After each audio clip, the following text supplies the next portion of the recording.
maalii kan jedhudha. Hayyoonnis asumaanootti dabaltanii hayyoonni miidiyaatti ba'anii haasa'uudha alatti maal gochuu danda'u namoonni tokko tokko asimaa gadi buutanii maalafatti waan jijjiiranaa kan jedhan siyaada waan qabaniifi sanas keessatti kan laallu ta'a. Amma gara furmaataatti darbina. Rakkoo siyaasa Oromooti fi furmaanni maali akka Profeesar Mahammad Hassan yaadanitti? Obbo Dajanee Galatoomi odoon furmaanni maali ta'ettu dura waa lamaan wanta godhuu barbaada takka waan Profeesar Asaffaan kaase waan dubartii karaa Middle East kana erguu 500,000 ni caala ja'an ka ergame. Erguu miti mindaan isaanii 50% mootummaaf galaa jarana kana beektu. Namni fira qabu dubartii karaa Middle East ergame mee waan anjuu kana dhugaa ta'uu yoo kijiba ta'uu baruuf gaafadha. Mindaan keessan akkuma hojjetanitti guututti argattamoo maaltu isinirraa murama ja'a gaafadha. Kan qofaan wanti jechuu barbaada. Talamaddiiti waan Profeesar Asfaawun jedhe Martin Plaut fahannoo Oolaa TPLF possibly Eertira Kaartum keessatti alliance walta'iinsa jaaran ka jiru speculation natti fakkaata. I may be 100% wrong. Speculation natti fakkaata. Yoo dhugaa taate dhagahamuun isaan oolu definitely impact cimaa qabaachuu dandeessi waan dirree bahee jiru. Karaa oolarraa an direct contact oolaa wajjin qabu supporting godha malee direct contact wajjin qabu. Kana godhanii hin dhageenye honest to God dhugumaan isiniin ja'a tanaafiin wanta godhuu barbaade. Talamaddiiti ummanni keenya wanni baruu qabu takka ummanni Oromoo we are a nation. Nation kawaa meeqa wajji sheer godhu dhugaa dubbachuuf. Afrikaa keessatti addunyaa irratti waan ummanni nationitti lakkaawamu sheer wajji godhan ummanni keenya wajji qaba waan dirree bahee jiru dubbii heddummeessuuf kan hin ta'in takka afaan tokko dubbannaa aadaa takka qabnaa nama Oromoo ka waaqan jenne bakka takkatti muslima ta'uu kiristaana ta'uu waaqeffannaa ta'uu namni waaqan jenne ni jira.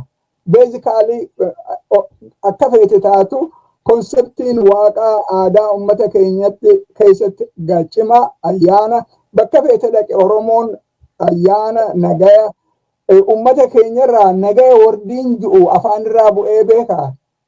Namni Oromoo addayyumattu Keeniyaa taatu Itoophiyaa taatu bakka feete taatu maal jechuu barbaadeeti sanbira dabraa biyya takka wajjiin qabna maaliif intana cufayya san qofa kan hin ta'in sirna gadaa sirna most democratic institution ka tahe kana wajji sheer goonaa san bira dabra sirna irreecha laal sirni gadaa 1900 minilik awaajiin akka inni dhaabbatu kan awaajiin by decree jechuu kiyya akka dhaabbatu godhame tureeti zamana wayyaanee deebi'ee ijaarame hanga 2018tti abbootiin gadaa Itoophiyaa keessa nama 80 turan. Har'aan tana 880 Oromiyaa qofa keessa wanni jiru obboleessa kiyya. Abbootii gadaa institution cimaa ummata keenyaa rakkoo ummata keenyaa dubbatu san har'aan tana kaadiree mootummaa godhee badhaabe. Hedduun isaanii mindaatu kafalamaaf jara keenya. Institution guddaan kaslaa sagalee ummata keenyaa ta'u Abiy diigeeti kaadiree isaa godhe jechuu barbaadeeti. Nama qaanessa dhugumatti hedduu nama qaanessa. Yoo ummanni Oromoo akka ummatatti jiraachuu barbaade ifirra loluun dirqama isaaniiti. Furmaani tokko ifirra loluun dirqama isaaniiti. ummata tokko bakka feete jiraadhu ummata tokko hireen ummata keenyaa wajji jira yoo tokko diigame cufaatu diigama namni keenya kana dhugumatti baruu yogguu ummanni keenya Gujii keessa dhumu Wallagga keessa dhumu Shawaa keessa dhumu Arsii keessa dhumu Walloo keessa dhumu yoo namni bakka biraa jiru calji'ee taa'e boru ganama badii isaaniiti akka ummatatti yaaduu qabne jechuu barbaadeet furmaanni guddaan tokko ummanni keenya at least warri dubbiin galtuuf warri namummaan ummata keenyaatti dhagahamtu akka ummatatti yaadee iftiqeessuu kan hin ta'in akka ummatatti if laaluu qaba sanirraa qabsoo godhuu if armi godhuu qaba yoo qawwee qabaachuu baatan Itoophiyaa keessa jiraachuun hin dandahamtu obboleessa kiyya dhuguma dubbachuuf yoo qawwee harka qabaatte at least haqa kee xiqqoo keetirratti illee loltee dura dhaabbattee namni si kabaja ati humna qabaachuu baattu namni si kabaju hin jiru ummanni Oromoo yoo humna qabaachuu barbaade akka ummatatti kalaalamu yoo barbaade armi if godhee ifirra loluu barbaachisa jechuu barbaadeet tun waan gruppii takka qofa irratti dhiisanii miti ummanni biraa gara karaa dandahanii wal gargaaranii mee faannoo tana laala illiitiin isaanii ta mootummaa keessa jirtu ta wattaaddara jirtu kara meeqaan gargaaran namni keenya ka ummata keenyaa ji'ee wareegamullee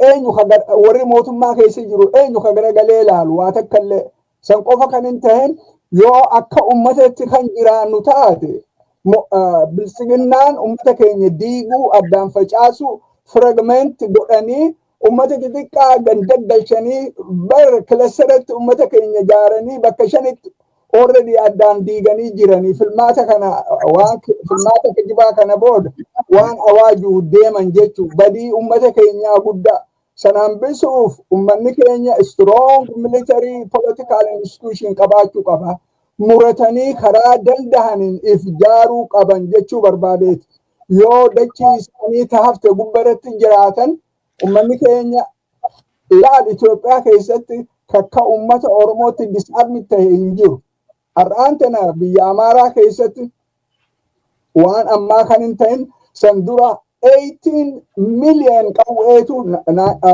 2018 biyya Amaaraa keessa jira jaaniiti dubbatamuu ture Tigraa keessattis qawween individuaalli qawwee qaba Afaar keessattis Sumaalee keessattis eenyu ummanni waa takkallee hin qabne takka harka qullaa jiru ka boru ganama yogguu dachirraa kaasan boohu ifirra lolellee at least haqa isarratti yoo du'e bar maaseeja guddaa erga jechuu barbaadeeti tanaa jecha ummanni Oromoo yoo ifirra loluu baate basically if balleessaa jechuu barbaadeeti gabaabdutti hegereen ummata keenyaa furmaanni harka ummata keenyaa jirti harka ummata keenyaa jirti jechuu wanni hin jiruuf yoo ummanni keenya ifirra lole walirra lole ummanni tokko yogguu miidhamu yoo walii dirmate sagalee walii tahe malee calja'aniituma ummanni Shawaa keessa badan nun laaltu yoo jedhan Wallagga keessa badan nun laaltu yoo jedhan Arsii badan nun laaltu yoo jedhan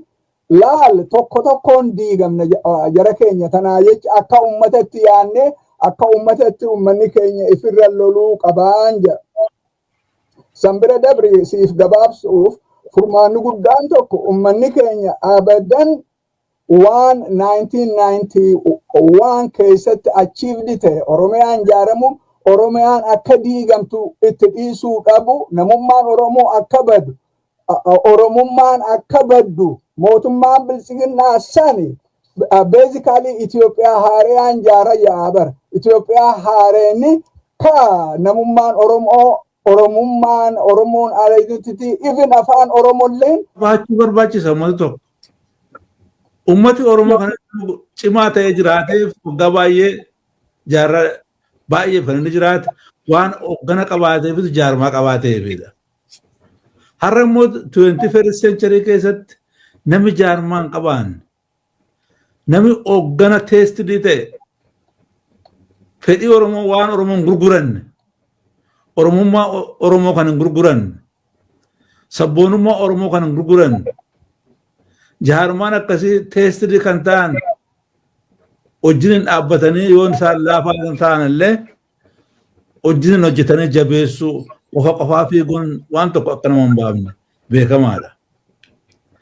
Sabboonummaan Oromoo kana namni tokko duukaa dhaabbatu sabboonummaa qabaachuudhaan Oromummaa qabaachuudhaan yoo sabboonummaa hin qabaanne yoo Oromummaa hin qabaanne Itoophiyaan ijaaraa Itoophiyaan warra Itoophiyaa wajjin olii galeen mootummaa geddaree hoogganatti dhufetti yaaddatee Oromoodhaaf ammas rakkuma guddaa harkisee deema. Oromoo balaa amatti saaxilaa deema. Oromoon furmaata kan hin argatu furmaata mataa isaa irraati. Of ijaaruudhaan, ofitti boonuudhaan, sabboonummaa isaa guddisuudhaan akkasuma Profeesar Muhammad jedhee tokko ta'uusaa beekuudhaan. Yeroo baay'ee namni tokkummaa Oromoo Waaqayyo tokko godhee uume. Namni Oromoo gadaa dhaga'u hundi isaa gurra ol qabata. Waa'ee biyyaa, waa'ee lafa isaatii gurra ol qabata. Waan kana ta'eef duukaa dhaabbatee tiffachuu qaba. Biyyi lafaa gana jabaachaa deema akka namni baruu qabu. Biyyi lafaa ammaa biyya saamichaa, biyya ol ajjeesuu namni horiidhaan ol bitee waan fedhe gochuurra waan ga'aa jiruuf Oromoo irratti utuu sanyii badiisi kan caalu hin dhufin obbaree Oromoon lafa jirutti gurra olii kennee polotikaa hubachuudhaan duukaa dhaabbatee biyya isaa lolachuu qaba. Lolachuu hin jedhu qawwee qofaa miti. Namooti baay'een qawwee qofaadhaan ilaalu. Qawween murteessaadha. Jedha Oromoo qaba sun. Garuu polotikaanis yaadis ol jajjabeessuunis isinumtuu furmaata waloo maaliif hin qabaanne si warra hayyoota warra nu gorsitan jechuudha. Furmaata waloo qabdu maaliif hin qabaanne tokkummaa hayyoota Oromoo maalirra jira fakkeenya fi siyaatilitti warri walgaan illee turanii maalirra jirtu walitti dhufeenya hayyoota Oromoo kan jedhudha.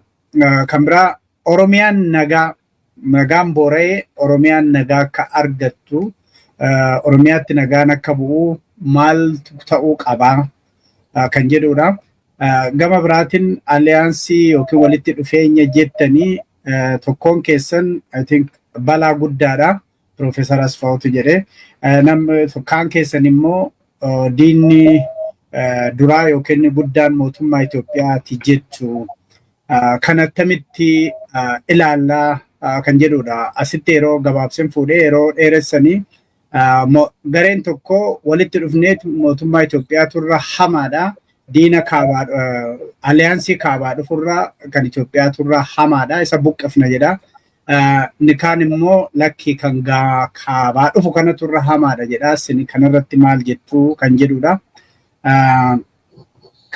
Gara biraatiin Oromoo attamitti humneessuun danda'ama jettanii yaaddu kan jedhudha. Isaan kanaaf yaada gaggabaabaa alana daqiiqaa lamaan nuuf ittu daqiiqaa lama akkuma jalqabettan Profeesar Muhammad irraan eegalee warra kaanis yaadatti kennitu.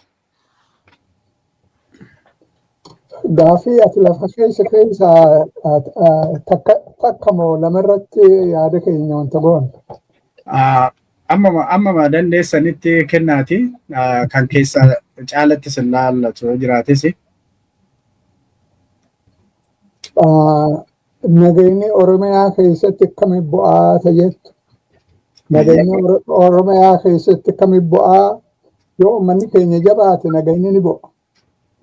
Yoo uummanni keenya walii dirmate nageenyi ni bu'a.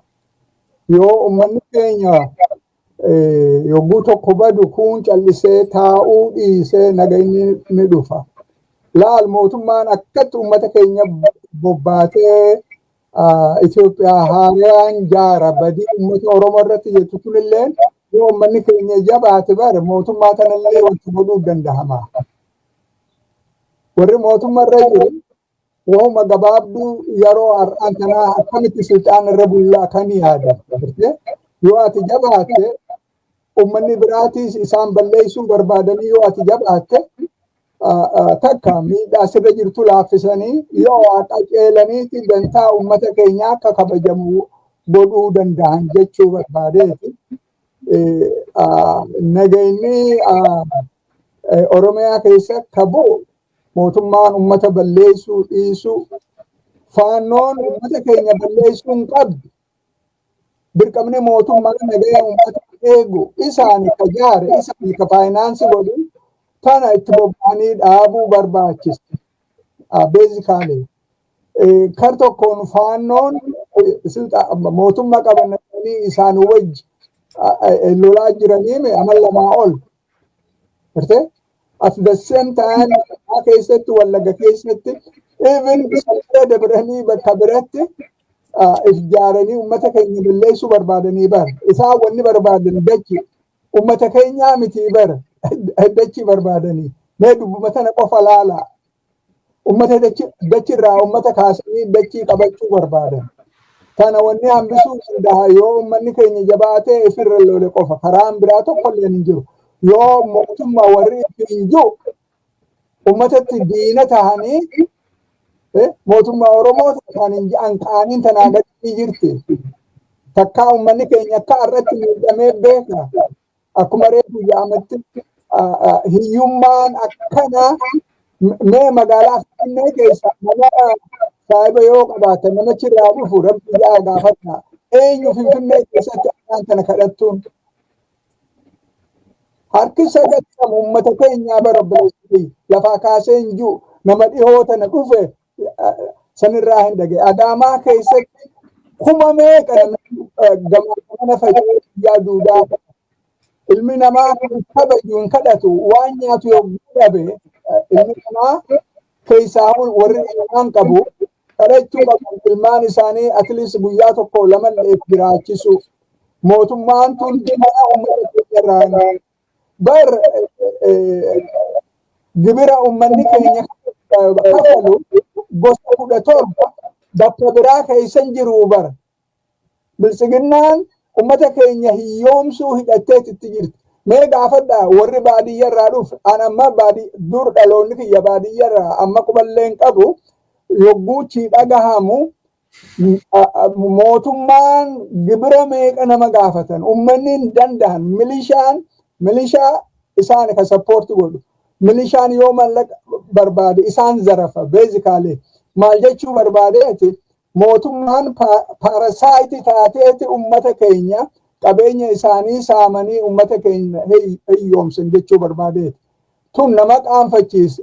Afaan tokko mootummaa Oromooti jechaa uummata tokko balleessuun goobanaa gosa haareya taate bara. Really goobanaa baddu gosa haareya. Tana jecha uummanni keenya dammaqee tana dura dhaabbachuu qaba jechuu barbaadeeti. Yoonuma abbaan ifirra lol mootummaan yoo ati ifirra lolte si dhageessa. Yoo ati calliftee yogguu uummata balleessan lakki ani hin tuqamne nama biraa bade kan jettu taate atis boruu baddaa jechuun barbaade hanqanumaan jaabballeessa. Hayyee tarii ton deemine Profeesar Mahammad tokkummaan hayyoota Oromoo maalirra jira keessumattuu warra siyaatilitti wal geessanii kan jedhu achi keessa waan jirtuuf tarii. Tun gaafii bareeddu ammas gaafii simpil taate laal siyaatilitti keessuuf hin ta'a. Amma haala amma jiru kana keessatti balaa kanatu kana caala jechuun barbaadu. Mee garuu irratti haa mari'annu mariisuma sila karadde irratti anis fuula koo nan hima. Laali ani bilisiginnaan balaa itti jenne. Bilisiginnaan hammuma Mahammad balaadha jedheen fudhadhee bira darbeen jedhe. Hammuma Asaffaan jedhe. Fudhadheera sana. Kanan irratti hidhe balaa gara biraa meebii caaluu kan danda'utti nu geessuu danda'a. Karaan kun immoo kana lamaanuu hubadhe. Malee kamtu irra si dhukkubaa lamaanuu na dhukkubaa. Kan filatta lamaanuu barbaadu. Kan hin oolle yoo ta'e mee tiyoorii jira. Wal amansiisuun baay'ee salphaadha waan akkasii irratti. Jaarraa 16ffaa keessatti Oromoon waan akkasii gadaa keessatti mari'ateeti amma diinni lamaan wal dadhabsanitti eege. Kana Profeesar Mahammad faana caalaa ibsuu danda'a. Akkuma amma dubbisitti immoo quban qaba. Akkaataa itti konfliktii triangular ta'e hiiktu sammuudhaan itti deemuu qabda. Emotionii miti kun. Kanaaf nama si gaafate deebiseera jedheen abdadhaa. At least har'aaf haa deebifnu akkasitti. Garuu balaan kun balaa ta'uudhuma isaa yoo fudhanne gara fuulduraatti immoo toora keessa keenyee kanatu it's all temporal. Yeroo wajjin deema beeki. Yeroo wajjin deema yeroon hin jijjiirama. Sudaan keessatti maal akka dhalatu hin beeknu isaan waraana keessa jiru. Waan Iraan sila kaaftee turte yeroo naalaattee boodan itti deebi'a. Suni mataansaa haala biyya Itoophiyaa keessa jiru baay'ee jijjiira. At least in the short run. Maaliifi Itoophiyaan gaazii baay'ee 1/3 kan import gootu Kuwait irraati. The other 1/3 kan import gootu China irraati. Chinaan gaaziin qabdu bar. Rifaayinariin Itoophiyaa keessa jirre Arabarraa bitteeti rifaayin gootee Itoophiyaatti gurgurti. 1/3 kan dhufu China irraa jenna malee daayirektirii biyya Arabarraa dhufa jechuudha. 2/3 amma cufameera. Isheen kan isheen 1/3 sun biyya xixiqqoo irraa dhufti. Garuu 2/3 of your fuel source cufame biyya hard currency si'ajaa 6 times deficitiin jiru keessatti akka hammam biyyi sun iyyuu of danda'ee inni I think Professor Mahammad dubbate gaaziin suni baay'eera gaaziin natural gas. Itoophiyaan natural gaasiif dhimma qabdu bakka itti oolchitu qabdu. Gaaziin gurguramu natural gaazii bu'aan isaa hin jiru. Duraan maal yaadanii Jibuutiitti paayippiidhaan geessanii achi gurguruuf turan. Paayippiin suni it is not safe. Sumaaleen irratti paayippii diriirsitu calma jedhanii sillaalanii plus gatiinsas baay'ee mi'aadhaa. Amma gaaziin bahe sun achumatti elektirikii baasuudhaafidha murteessan. Achuma baraa sana keessatti elektirikiin immoo achitti bahu kirriinsaan jiru biyya geessitu Hararfaayyuun deemu Dirree Dhawaa deemuu danda'u kirriin sun. Humna guddaadha gara 1000 megawaat. Kanaafi achumatti elektirikii sanaan AI faa bitcoinii faa gurguruuf deemu jechaadha. Sabaaf homaa waan godhuun qabu. Qarshii kaashii mootummaa sanaaf fida. Zayitiinis hin dhufaa. Zayitiin amma qotamaa jira. Rifaayinariin ijaaramaa jira. Waggaa 2 akkas booddee inni ga'a ta'a. Suni gaafa dhufu rakkoon amma jiru hin hir'ata. Kaashii argannaan mootummaan kun ittiin meeshaa bitata. Ittiin saba keenya kan ittiin ukkaamsu humna caalaa argata. Diktaaterummaan isaa itti caalaa deema. So har'a waan dafnee akkasii jennee lafa keenyu. In fact, aadaan nuti hin qabne guddoon tokko dadhabbiin teenya guddoon takka tana. Uummanni biraa wal keessatti waliin mari'ata. Waan dirree baasanii lallabanii fi waan wal keessatti waliin mari'atan jiraachuu qaba. Tun waan absolutely waan barbaachiftu. Misunderstanding gizee hedduu wanni dhalatuuf namni wal mari'achuu dhaburraa basically.